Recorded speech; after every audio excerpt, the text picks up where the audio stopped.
Hey guys, welcome to Hughes History. Whether you love history or you just love American Horror Story, this is the lecture for you as we turn back the hands of time and take a look at one of history's greatest mysteries, the lost colony of Roanoke. So go strap on your boots of learning as we get ready to giddy up for the learning and go get her done right now.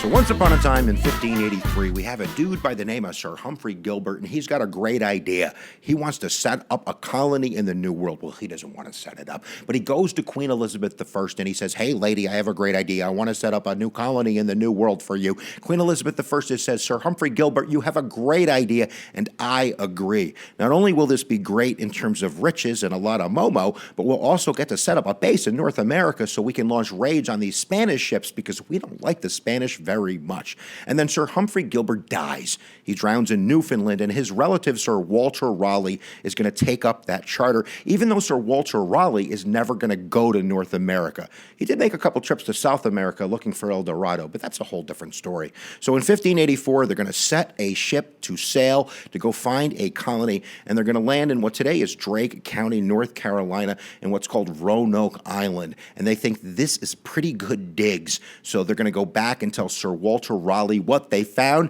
and they're going to bring a couple Native Americans with them. These are Algonquin-speaking Native Americans, part of the Croatoan tribe, and one of these Native Americans named Manteo is going to become quite important in this whole story because he's really going to be the bridge between the Native Americans, at least the friendly ones, and these white Europeans. So he goes back to London, he speaks the language, he's learning English, there's lots of great communication. Sir Walter Raleigh's very excited, so in 1585, he's going to send some ships a sail to go set up a colony. So why don't we go do that right now?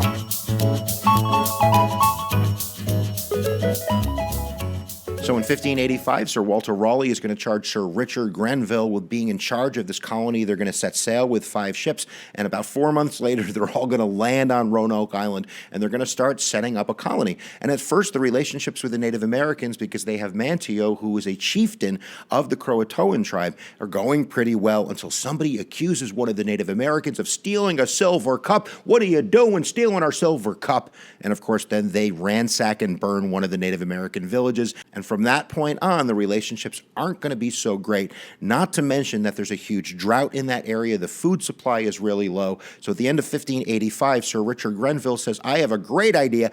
I'll go back to England, and I'll come back, and I'll save everybody. And that's what he does. But when he doesn't come back on time, there is a problem. Now, first, the Native Americans launched a raid on these settlers as they're trying to set up a fort at the north part of the island in retribution for the Silver Cup incident. And as they're waiting for Sir Richard Grenville to get back, Sir Francis Drake, I bring Sir Francis Drake into the story, is going to see the colony as he's pirateering. He's going to pull over and say, hey, boys, do you want to come home? And they go, yeah, we want to come home. And then they set sail for England. And interestingly enough, one of those men on the ship, Joachim Gans, is actually the first Jewish person to be in North America. He was a Bohemian Jewish miner expert. They were using him to mine in the new colony, but he's going to go back to England too. And then, of course, Richard Grenville shows up like a few weeks later. Nobody's there, and he decides that he's going to go back to England, but he's going to leave 15 men. So there is an English presence in North America, and soon enough, he says, I will be back to save you. Well, we're going to see about that right now.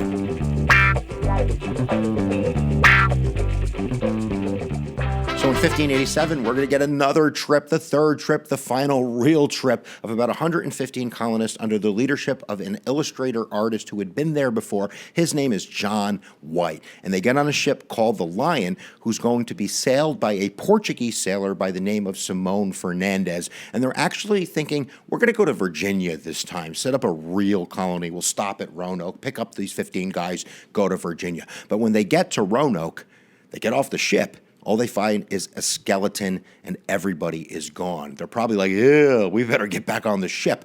But Simon Fernandez is like, you're not getting back on this ship. You boys are staying here. And that's what happens. He leaves them. He abandons them. John White decides, okay, we'll set up the colony here. And that's what he begins to do. And again, relationships with the Native Americans at first seem like they're okay, but then when one of the colonists gets murdered, the tide turns again. They're running out of food. And now on August 18th of 87, John White actually gets some good news. His daughter and his son-in-law, who are there, give birth to the first European born in North America. Her name is going to be Virginia Dare. It's just a great day.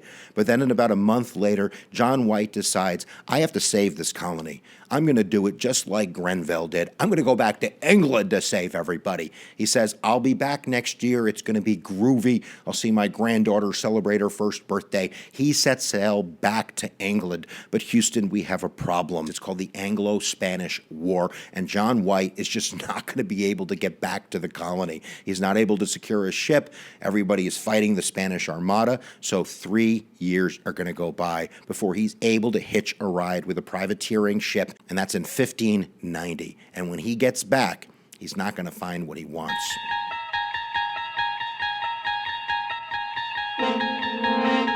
So John White finally makes his way back to the island on August 18th of 1590, the third birthday of his grandchild. He's so excited, he probably bought a big birthday cake. But when he gets there, he finds nothing. They're all gone. Not even a skeleton like the last time. Now, there was supposed to be a sign. If there was any problems, they were leaving. They were supposed to put a Maltese cross somewhere up on a tree or something. That's not there. But what is there is the letter C-R-O, Crow, etched into a tree, and on a fence he finds the word Croatoan.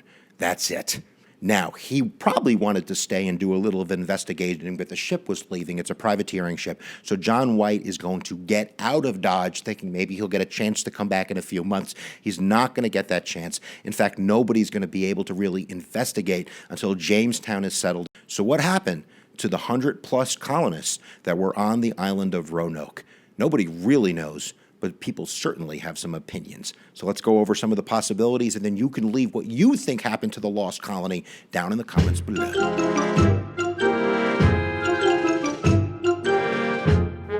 So there's basically 5 possibilities, guys, and the most wide-held belief is that these settlers actually were absorbed into the local Native American tribes. When Jamestown was being set up, John Smith had interactions with the Croatoans who had told him that there were stories of English-speaking settlers at other places, that they had actually seen white Europeans living with Native Americans, and that there were other tribes that were speaking English at that time period that had had contact with colonists from England before. Now, this story is backed up by something called the Dare Stone. Now, there's actually more than one stone, but first they're named after Eleanor Dare, who was the mother of Virginia, and one of these stones found in 1937 had etchings in it, and there's many historians who believe that it's real.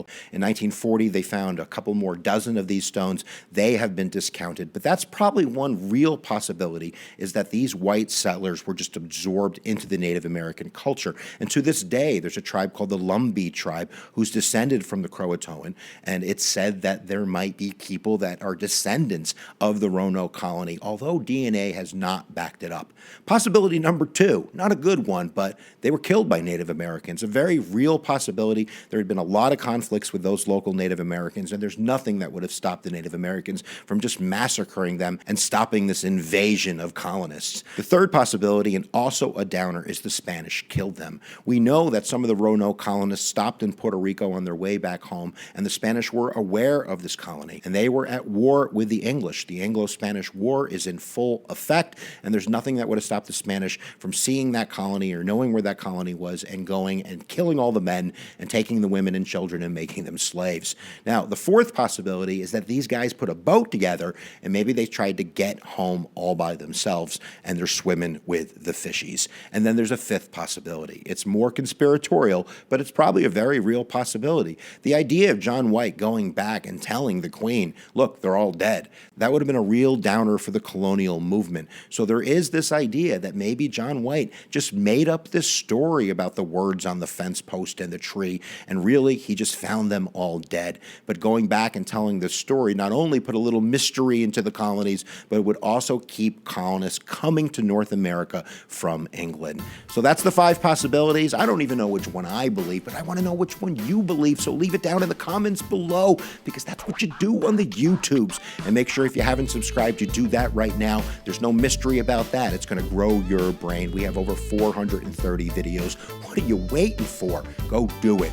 And I'm going to say it because I say it at the end of every lecture I've ever done, because I believe with all my heart, where attention goes, energy flows. And we'll see you guys next time that you press my buttons.